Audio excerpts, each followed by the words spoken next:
Hi guys, welcome to my channel FK reactions. आज जो मैं वीडियो आपके सामने लेकर के आया हूँ वो एक चाइनीज बुद्धिस्ट की है जिन्होंने इस्लाम कबूल किया। ये वीडियो जो है उनका बुद्धिज्म से लेकर के इस्लाम तक का सफर जो उन्होंने तय किया उसके ऊपर ये वीडियो है। तो आइए चलिए शुरू करते हैं इस वीडियो को। पहले मैं एक बौद्ध परिवार में पैदा हुआ। फिर जो मैंने देखा तो मुझे लगा कि ईसाई धर्म में एक खुलापन है। आपको लगभग कुछ भी करने की पूरी आजादी है। तब मैंने ईश्वर से प्रार्थना की। मुझे नहीं पता असली ईश्वर कौन है, मैं आपको ढूंढ रहा हूँ, मेरा मार्गदर्शन कीजिए। जब मैं बौद्ध था तब मैं मंदिर में रहता था। जब मैं ईसाई बना तो मैंने चर्च की सेवा की। इसलिए मैंने 4 साल तक मस्जिद में रहने का फैसला किया। फिर मैंने पाया कि इस्लाम बहुत व्यवहारिक है और संतुलित है। ऐसा मैंने किसी और धर्म में कभी अनुभव नहीं किया।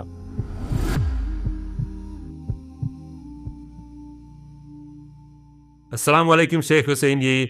वालेकुम अस्सलाम वरहमतुल्लाहि वबरकातुहू। तो मैं अपने सवालों की शुरुआत ये पूछकर करना चाहता हूँ कि शेख हुसैन ये कौन है। क्या आप हमें अपने जीवन के बारे में संक्षेप में बता सकते हैं? जब मैंने इस्लाम कबूल किया तो मेरा नाम रखा गया मोहम्मद हुसैन यी। मैं एक चाइनीज हूँ। मेरे जीवन की शुरुआत ऐसे हुई कि मेरा जन्म एक बौद्ध परिवार में हुआ। जैसा कि आमतौर पर होता है, आप जिस परिवार में पैदा होते हैं तो आपकी परवरिश भी उसी परंपरा और आप अक्सर अपने माता पिता के रास्ते पर ही चलते हैं। मुझे आध्यात्मिक चीजें बहुत पसंद थी, इसलिए मैं मंदिर से जुड़कर सेवा करना बहुत पसंद करता था। फिर अल्हम्दुलिल्लाह अल्लाह की मर्जी से एक दिन मैं ईसाई धर्म अपनाने की ओर बढ़ा। ईसाई धर्म अपनाने के बाद, क्योंकि मेरे परिवार के कुछ सदस्य भी इसमें हैं, हमारा परिवार बहुत मिला जुला है। कोई ईसाई है, कोई बौद्ध, कोई ताओ मत का मानने वाला है और कुछ लोग फ्री थिंकर्स हैं। फिर अल्हम्दुलिल्लाह अल्लाह की मर्जी से मैं किसी ऐसी चीज की तलाश में था जो मेरे दिल को सुकून दे सके और जिसमें मैं यकीन कर सकूं। सिर्फ सुनी सुनाई बात नहीं, बल्कि कुछ ठोस, ऐसा यकीन जिसमें सबूत हो। फिर अल्हम्दुलिल्लाह अल्लाह की मर्जी से 1968 में मैंने हजरत उमर इब्न खत्ताब की जीवनी पढ़ी और उसके बाद मैं मुसलमान बन गया। और इस तरह मैंने 1968 से मुस्लिम के रूप में अपना जीवन शुरू किया। तो जब आप बौद्ध धर्म का पालन कर रहे थे तब आपका जीवन आस्था के मामले में कैसा था? आप किस पर विश्वास कर रहे थे? जाहिर है, एक बौद्ध के रूप में आप गौतम बुद्ध की शिक्षा पर विश्वास करते हैं, उनके मूल्यों और आध्यात्मिक मार्गदर्शन पर यकीन रखते हैं। सबसे अहम बात जो वो सभी को समझाने की कोशिश कर रहे थे कि दुख एक हकीकत है। तो क्या वो आखिरत में विश्वास करते थे? क्या उन्होंने आखिरत की शिक्षा दी या वो एक ईश्वर में आस्था रखते थे? मुसलमान बनने के बाद मुझे ऐसा एहसास हुआ कि वो जानते थे, इसलिए वो प्रार्थना करते थे, वो सजदा भी करते थे। उनकी प्रार्थना में आप एक गहराई देख सकते हैं। जब आप सुख और दुख की बात को देखते हैं तो आप समझते हैं कि अल्लाह ने क्या कहा है। वलक़द बअसना फी कुल्ली उम्मतिन रसूला। मेरा मानना है कि अल्लाह ने फरमाया, निश्चित ही हमने हर कौम की तरफ एक रसूल भेजा। कुरान में 25 नबियों का उल्लेख हुआ है, लेकिन बहुत से नाम कुरान में उल्लेख नहीं हुए। मैं नहीं जानता, लेकिन मुझे महसूस होता है कि शायद वो भी उन्हीं में से थे, क्योंकि उन्होंने कभी नहीं कहा कि लोग उनकी पूजा करें। उन्होंने कभी ये नहीं कहा कि कोई ईश्वर नहीं है, बल्कि वो खुद सजदा करते थे। वो हमेशा किसी अदृश्य ताकत से बात करते थे। बाकी उनके अनुयायी ने बाद में क्या किया, वल्लाहु आलम। ये बिल्कुल मूसा और ईसा की तरह है। ईसा ने कभी ये नहीं कहा कि वो ईश्वर हैं या ईश्वर के बेटे हैं। अब उनके अनुयायी कहते हैं कि वो ईश्वर हैं, वो पिता हैं, पवित्र पुत्र हैं और सब कुछ एक में है। ये ईसा की गलती नहीं है, ये उन लोगों की गलती है जो उनके बाद आए। लोगों ने नया धर्म बना लिया और उनका नाम इस्तेमाल किया। तो मैं पर्सनली फील करता हूँ कि जब से मैं मुस्लिम बना तो मैं बेहतर तरीके से समझ पाया जो गौतम बुद्ध कर रहे थे और उन्होंने कैसे सभी को तस्कियत नफ्स की ट्रेनिंग दी कि अपनी इच्छा के गुलाम मत बने। ये दुनिया कुछ भी नहीं है। आप एक बौद्ध परिवार में पले बढ़े थे और किस बात ने आपको अपनी आस्था पर सवाल उठाने पर मजबूर किया? वो कौन सी चीज थी जिसने आपको सवाल करने पर मजबूर किया? मेरे लिए, क्योंकि मुझे बचपन से ही आध्यात्मिक चीजें पसंद थीं। अगर कोई शैतान, भूत या फरिश्ते की बात करता तो मैं उन्हें अनुभव करना चाहता था, अगर संभव होता। अगर लोग कहते हैं कब्रिस्तान मत जाना, वहाँ भूत होते हैं, तो मैं वहाँ जाना चाहता था। हाँ, बस कुछ घंटों के लिए अगर एक रात वहाँ सोने को मिल जाए। हमने कोशिश की, पूरी कोशिश की, जिंदगी में नए अनुभव लेने की, क्योंकि ये सब किताबों में नहीं मिलता। अब हुआ यूं कि बाद में मैंने देखा कि बहुत सी चीजें हैं जो इस धर्म में मना थी। मुझे नहीं पता वो बुद्ध की असली बात थी या नहीं, लेकिन वो जो हम मान रहे हैं उसके मुताबिक हम कोई भी मांस नहीं खा सकते, किसी भी जीव को मारना सख्त मना है, तो आपको शुद्ध शाकाहारी बनना पड़ता है। मतलब ये कि आप दुनिया से खुद को अलग कर लेते हैं। तो एक नौजवान होने के नाते मुझे लगता है कि कुछ तो कमी है इसमें, ये संतुलित नहीं लगता। मेरे लिए तर्कसंगत नहीं था, लेकिन हाँ कुछ अच्छी बातें थीं, जैसे कि इंसान को विनम्र रहना चाहिए, हम अपना तज़किया नफ्स कैसे कर सकते हैं, अपनी ख्वाहिशों के पीछे मत भागो, दुनिया से ज्यादा लगाव मत रखो, शादी के बारे में मत सोचो, बस एक अच्छा इंसान बनो। तो मुझे व्यक्तिगत तौर पर लगता कि इसमें कोई संतुलन नहीं है, इसलिए मेरे मन में शक पैदा हुआ। फिर मैंने किसी और रास्ते की तलाश शुरू की। तो मुझे व्यक्तिगत तौर पर महसूस हुआ कि मेरी जिंदगी में जैसे कुछ कमी है। मैं सोचने लगा, क्या सच में धर्म इतना मुश्किल है, या फिर ये सब कुछ बाद में उन लोगों ने जोड़ दिया जो अपने आप को अनुयायी कहते हैं। बहुत सी बातें अब बिल्कुल सही नहीं लगती थी। मुझे वाकई ऐसा महसूस हुआ कि मेरी जिंदगी में कुछ तो कमी है, और लगा अब मुझे कुछ बदलना होगा। और फिर यहीं से मेरी बड़ी बहन से मेरा जुड़ाव हुआ। वो ईसाई थीं। मुझे उन्होंने इनकरेज किया कि मैं उनके साथ चर्च जाऊं, और मैंने वैसा ही किया। फिर जो मैंने देखा तो मुझे लगा कि ईसाई धर्म में एक खुलापन है। आपको लगभग कुछ भी करने की पूरी आजादी है, बहुत करने की छूट है। हालांकि असली शिक्षा में भी बहुत सी पाबंदियां हैं, लेकिन जिस तरह आजकल लोग ईसाई धर्म को मानते हैं, जैसे उसमें सब कुछ चल जाता है। जब तक आप यीशु से प्रेम करते हैं, उनको मानते हैं, वही आपके उद्धार हैं, फिर आप बच जाएंगे। ये मुझे बहुत दिलचस्प लगा, क्योंकि पहले जहां बहुत सी चीजों से मना किया जाता था, अब बहुत कुछ करने की आजादी मिल रही थी, क्योंकि मैं समर्पित रहना चाहता था। जब मैं बौद्ध था तो मैं एक समर्पित बौद्ध बनना चाहता था। जब मैं ईसाई था तो मेरी ख्वाहिश थी कि मैं एक समर्पित ईसाई बनूं। क्योंकि अगर ये सच में ईश्वर का संदेश है तो इसे अकेले अपने तक सीमित रखना सही नहीं है। मुझे अपने दोस्तों के साथ साझा करना चाहिए, और मेरे बहुत सारे दोस्त मुसलमान थे, तो मैंने चाहा कि मैं उन्हें यीशु की शिक्षा के बारे में बताऊं। लेकिन जब मैंने ये मिशन शुरू किया, उनसे बातचीत करनी शुरू की, उन्होंने मुझसे कुछ सवाल पूछे जिनसे मैं चौंक गया। वो भी यीशु में मानते हैं, मुसलमान ईसा को मानते हैं, उन्हें ईसा मसीह पर यकीन करने में कोई दिक्कत नहीं है। बस फर्क ये है कि हम उन्हें अलग तरह से मानते हैं। हम मानते हैं कि वो पिता हैं, पवित्र पुत्र हैं, ट्रिनिटी की धारणा है और इसी तरह की बातें। तो उसी वक्त मुझे महसूस हुआ कि अब मुझे और रिसर्च करनी चाहिए, इस तथाकथित सत्य धर्म के बारे में और समझने की कोशिश करनी चाहिए। अल हक, सच्चाई जानना जरूरी है, आधी सच्चाई नहीं, पूरी सच्चाई। आपकी इस्लाम की ओर की यात्रा कैसे शुरू हुई और इस्लाम की किस बात ने आपको अत्यधिक प्रभावित किया? जब मैंने अपने दोस्तों को ईसाई धर्म के बारे में बताना शुरू किया तो उन्होंने मुझसे कुछ सवाल पूछे, मैं जवाब नहीं दे पाया।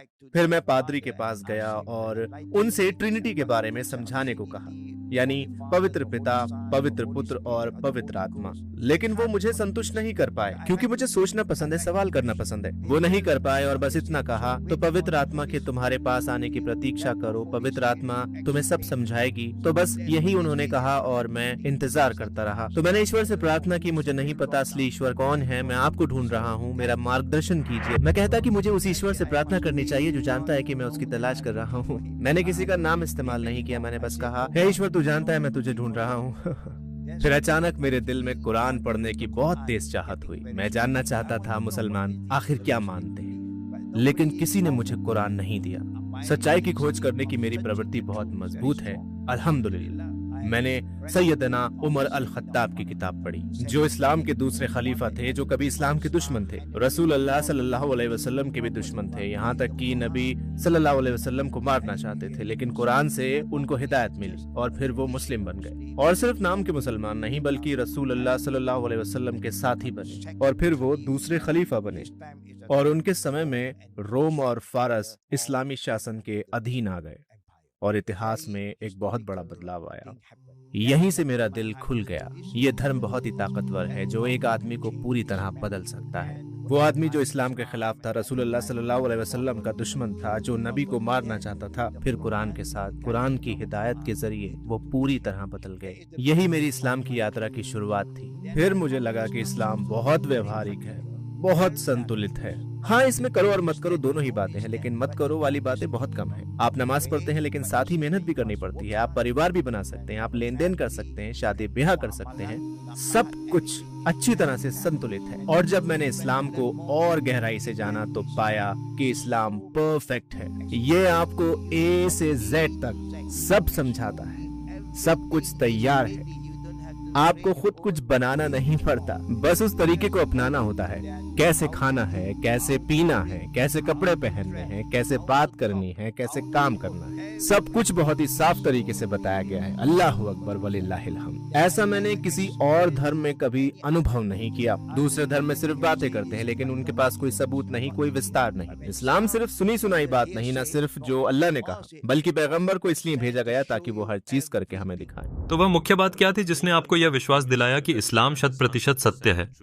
जब मैंने इस्लाम को गहराई से पढ़ना शुरू किया और भी ज्यादा सीखना शुरू किया, फिर मैं मदीना गया, वहां और भी ज्ञान मिला और लगभग पूरी कुरान पढ़ी। अल्हम्दुलिल्लाह, मैंने पाया कि ये ईश्वर की एकमात्र किताब है जिसमें कभी कोई बदलाव नहीं आया, ना इसमें कोई मिलावट हुई, ना इसमें छेड़छाड़ हुई, यहाँ तक कि एक आयत भी नहीं बदली जा सकती, कोई कमी नहीं। माशाअल्लाह, ये एक और चमत्कार है। मैं कहता हूँ कि मुझे गर्व है कि मैं उस किताब पर यकीन करता हूँ जो 100% शुद्ध है। जिस दिन ये नाजिल हुई तब से लेकर आज तक बिना बदले, बिना छेड़छाड़ के, और जब मैं दुनिया भर में घूमता हूँ, यहाँ वहाँ जाता हूँ, जहाँ भी जाता हूँ, कुरान वही रहता है। और जब मुसलमान नमाज पढ़ते हैं एक ही भाषा में, जब आजान दी जाती है एक ही भाषा में, जब इबादत की जाती है एक ही भाषा में, अल्लाह अकबर वलिल्लाहिल हम्द। और जब मुझे ये समझ आया तो मुझे यकीन हुआ कि मैं अल्लाह से दुआ कर रहा हूँ। मैं अल्लाह से दुआ नहीं, ईश्वर से दुआ कर रहा हूँ कि मुझे रास्ता दिखाए। और जब ये एहसास मेरी जिंदगी में बहुत गहराई से उतर गया तो मैंने कहा अब मैं तैयार। और देखिए, जब मैंने मुसलमान बनने का इरादा किया भाई अहमद, ये इतना आसान नहीं था जितना मैं सोचता था। मैं खुद जाकर इमाम साहब से मिला और कहा मैं मुसलमान बनना चाहता हूँ, क्या आप मेरी मदद करेंगे? कभी कभी मुझे हैरानी होती थी जब मैं अपने मुस्लिम दोस्त से मिलता और कहता मैं अब मुसलमान हूँ, तो वो पूछते कब बने और आपने इस्लाम क्यों चुना? जैसे उन्हें इस बात पर हैरानी नहीं होती कि मैं मुसलमान बन गया, बल्कि उन्हें इस बात पर हैरानी होती थी कि मैंने इस्लाम क्यों चुना।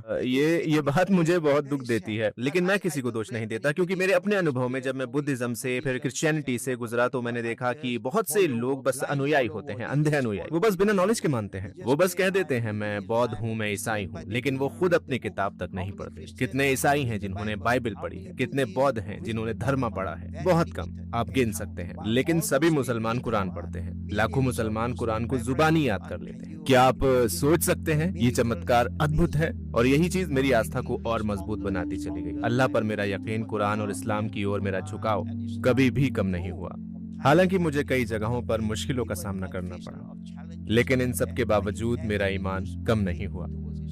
फिर मैं मस्जिद गया, इमाम साहब से मिला, उन्हें अपने इरादे के बारे में बताया और जैसे ही कलमा पढ़ा, अल्हम्दुलिल्लाह मैं अब मुस्लिम हूँ। लेकिन मुझे ये नहीं पता था कि अब मैं कहाँ रहूंगा, क्योंकि मैं बचपन से ही आत्मनिर्भर रहा हूँ। मैं एक आत्मनिर्भर इंसान हूँ, इसलिए मैंने इजाजत मांगी, क्या मैं मस्जिद में रह सकता हूँ? क्योंकि मैं किसी पर बोझ बनना पसंद नहीं करता। मुझे ये इसलिए पसंद था क्योंकि जब मैं छोटा था और बौद्ध था तो मैं बौद्ध मंदिर में ठहरता था। जब मैं ईसाई था तब चर्च की सेवा करता था, तो मुझे इबादत की जगहों में रहना अच्छा लगता है, क्योंकि वहाँ आप किसी को परेशान नहीं करते और अच्छे लोग ही ऐसी जगहों पर आते हैं, ऐसा मेरा मानना है। सिर्फ प्रैक्टिसिंग मुस्लिम ही मस्जिद आएंगे, सिर्फ प्रैक्टिसिंग मुस्लिम ही मस्जिद आएंगे, सिर्फ प्रैक्टिसिंग क्रिश्चियन ही चर्च जाएंगे, सिर्फ प्रैक्टिसिंग बुद्धिस्ट ही मंदिर जाएंगे, नॉन प्रैक्टिसिंग नहीं जाएंगे। इसलिए मैंने फैसला किया कि मैं 4 साल के लिए मस्जिद में ही रहूंगा। हाँ, लेकिन मैं अलग अलग मस्जिदों में रहता रहा। मैंने हिजरत की, कभी 1 हफ्ता यहाँ, कभी 2 हफ्ता वहाँ, कभी कुछ महीने किसी और मस्जिद में। अगर माहौल अच्छा लगता तो मैं वहाँ ज्यादा दिन रुक जाता। 4 साल तक मैं मस्जिदों में ही रहा। अल्हम्दुलिल्लाह, मैंने बिल्कुल सही फैसला किया, क्योंकि यही रहने के लिए सबसे बेहतरीन जगह थी और यही तरीका है जल्दी सीखने का, क्योंकि वो लोग मस्जिद आते हैं, वो प्रैक्टिसिंग होते हैं, तो मैं उनसे पूछ सकता था और सीख सकता। आपके इस्लाम धर्म अपनाने पर आपके परिवार की क्या प्रतिक्रिया थी? आपके परिवार, आपकी माँ, आपके पिता की? हाँ, मेरी माँ थोड़ी हैरान थी, क्योंकि मैं परिवार का सबसे छोटा बेटा था। मुझे डर था कि उन्हें दुख होगा या शायद वो मुझे रोकने की कोशिश करेंगे, शायद मुझे मारेंगे या मुझ पर कोई दबाव डालेंगे। यही एक डर मेरे दिल में था, लेकिन अल्लाह सबसे बड़ा है। इसलिए जब मैंने इस्लाम कबूल किया तो फिर घर नहीं गया। मैंने अपने माँ बाप को कुछ नहीं बताया। मेरी माँ उस समय जिंदा थी, मेरी नानी भी थी, लेकिन मैंने बस खुद को उनसे दूर रखा ताकि वो ना जाने कि मैं कहाँ हूँ और वो मुझे परेशान ना करें। फिर मेरे एक अच्छे उस्ताद ने मुझसे कहा तुम्हें वापस जाना चाहिए, उनसे बात करनी चाहिए। फिर जब मैं घर पहुंचा तो जाहिर है कि मेरी माँ थोड़ी आहत थी। शुरुआत में उन्हें डर था कि शायद वो अपने बेटे को खो देंगी। मैं अल्हम्दुलिल्लाह मैंने थोड़ा बहुत सीखा हुआ था, तो मैंने उनसे कहा, माँ मैं आपका बेटा ही हूँ, मैं एक चीनी ही हूँ। इस पर वो चुपचाप अपने कमरे में चली गई और दरवाजा बंद कर लिया। लेकिन फिर मैंने अपनी नानी से बात की, अपने भाई बहनों से बात की, और वो सभी बहुत खुले मिजाज के हैं। अल्लाह अकबर। वो खुश थे और उन्होंने मुझसे पूछा, तुम मुसलमान कब बने, कैसे बने, अब तुम्हारी हालत कैसी है। वो सभी बहुत खुले मिजाज के हैं और इससे मुझे बहुत सुकून मिला। बाद में मैं घर बार बार जाने लगा, जिससे उन्हें भी अच्छा महसूस होने लगा। फिक्र करने की जरूरत नहीं है कि मैं कहाँ रहता हूँ। मैंने बस इतना कहा, मैं एक अच्छे बड़े घर में रह रहा हूँ। मैंने ये नहीं बताया कि मैं मस्जिद में रहता हूँ। और फिर जैसे जैसे वक्त गुजरा हम और करीब आते गए, और जब उन्होंने मेरी जिंदगी में बदलाव देखे तो उन्हें मुझ पर गर्व होने लगा और फिर वो ज्यादा सहज महसूस करने लगी, क्योंकि अब मैं घर आने लगा था। मैं उनके साथ नहीं रहता था, लेकिन घर आता जाता था। मैं उनके साथ समय बिताता, उनसे बातचीत करता, उन्हें फल ला कर देता, कुछ भी हलाल चीज हो वो घर ले जाता। तो इस तरह उन्हें कोई फर्क महसूस नहीं होता था। देखिए, जब हम खुद को इस्लाम के मुताबिक संवारते हैं और इस्लाम की खूबसूरत शिक्षाओं को अपने व्यवहार से दिखाते हैं, तो मेरा यकीन है कि हर कोई इस्लाम से मोहब्बत करेगा। हिदायत तो अल्लाह की तरफ से ही होती है निश्चित तौर पर। ठीक है, क्या आपके परिवार या आपके करीबी सर्कल में से कोई आपके बाद मुस्लिम बना? अल्हम्दुलिल्लाह मेरे बड़े भाई वो इस दुनिया से जाने से पहले मुसलमान बन गए थे। हमने उनकी जनाजे की नमाज अपने सेंटर में अदा की, और मेरी माँ वो भी मुसलमान बन गई थी, अल्हम्दुलिल्लाह। पश्चिम में और तुर्की में और दुनिया में कई लोग बौद्ध धर्म में ध्यान लगाकर आराम पाने की कोशिश करते हैं। क्या बौद्ध धर्म वास्तव में इंसानी रूह को आराम दे सकता है? और ध्यान और नमाज के बीच क्या अंतर है? आमतौर पर लोग ऐसी तुलना करते हैं।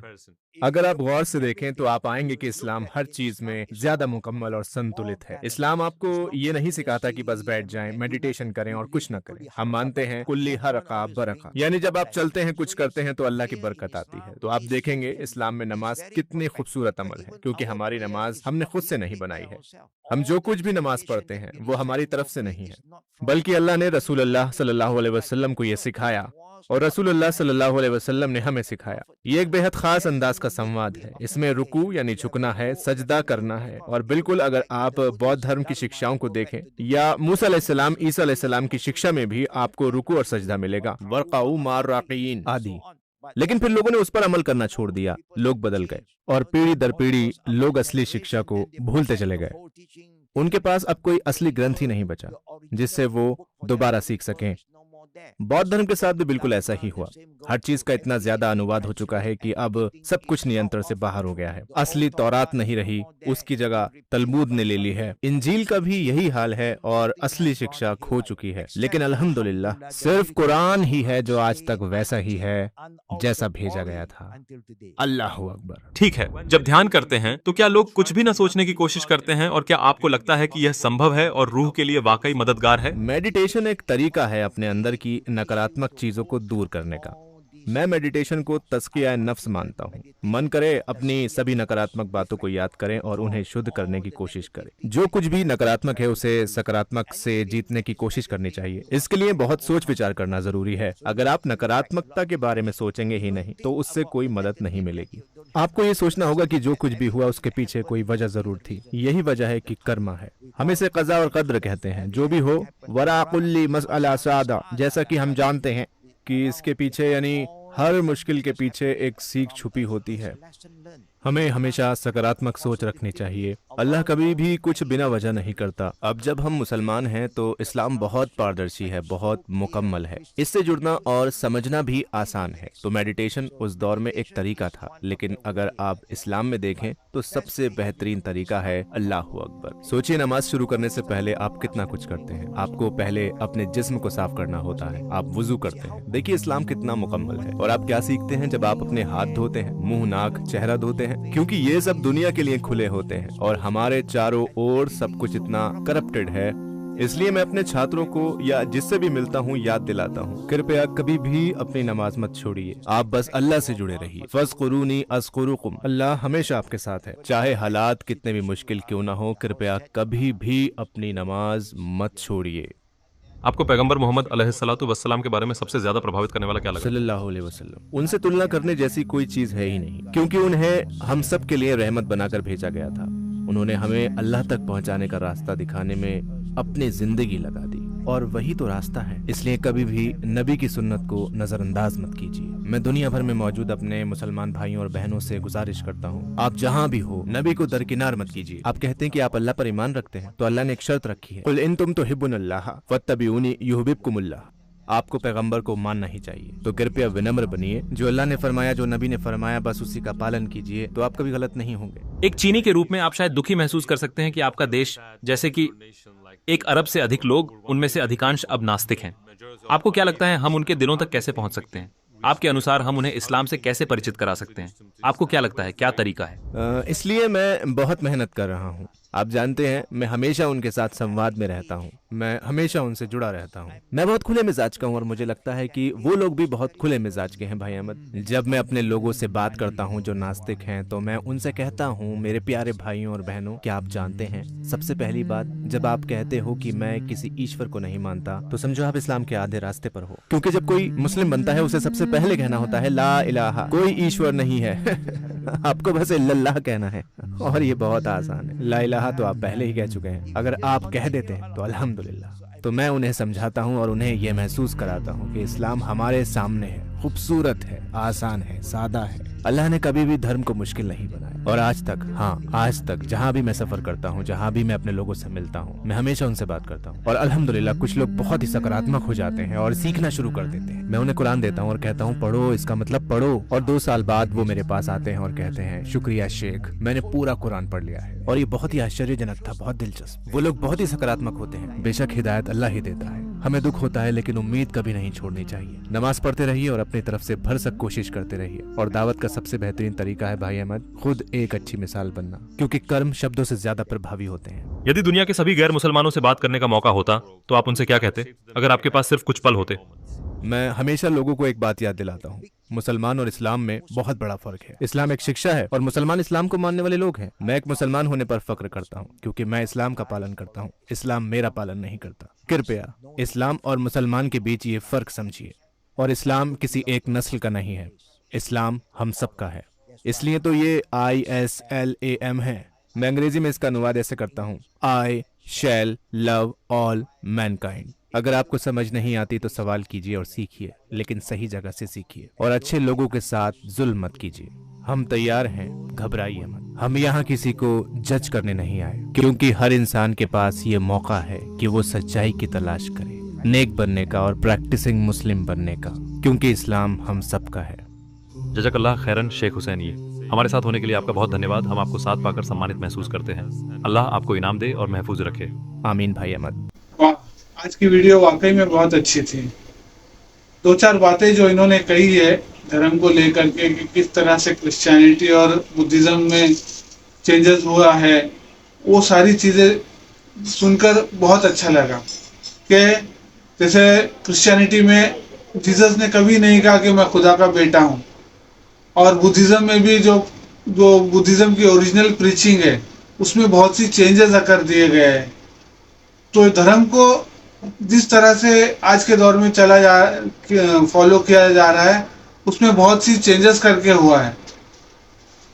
आज धर्म के मानने वाले एक सही तरीके से, अगर दिल से किसी भी धर्म को मानने वाले हो, अगर अपने दिल से उसको मानेंगे तो एक सही रास्ते पर पहुंच सकते हैं। सही उसकी टीचिंग को प्रॉपर तरीके से फॉलो करेंगे तो एक सही रास्ते पर पहुंच सकते हैं। आपकी इस बारे में क्या राय है, ये प्लीज कमेंट करके बताइएगा। वीडियो अच्छी लगी हो तो लाइक, शेयर और सब्सक्राइब कीजिएगा। मिलते हैं फिर ऐसी ही इंफॉर्मेटिव वीडियो में, तब तक के लिए इजाजत दीजिए। जय हिंद।